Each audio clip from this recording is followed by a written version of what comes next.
The American Civil Liberties Union has filed a lawsuit against the FBI, the CIA, and other intelligence agencies, demanding records about the detention in the United Arab Emirates of a U.S. citizen who claims that the U.S. government colluded in his arrest and torture. Naji Hamdan, a naturalized American of Lebanese origin, was arrested in the UAE in 2008 and eventually convicted of terrorism charges and sentenced to 18 months in prison by a court in Abu Dhabi. He was released almost immediately because of time served in pretrial detention. He was then deported to Lebanon, where he now lives with his family.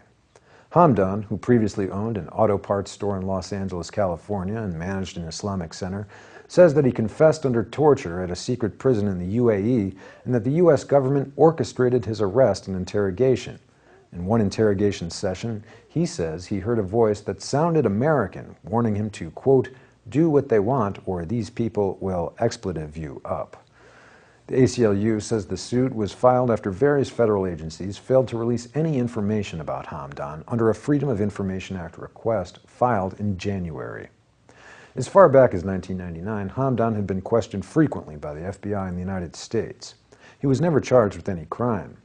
The ACLU's Jenny Pascarella said, quote, "This suit seeks to shed light on the U.S. government's practice of contracting with foreign governments to detain, interrogate, and often torture individual it suspects, rightly or wrongly, of having connections to terrorism because the U.S. cannot lawfully engage in these tactics itself."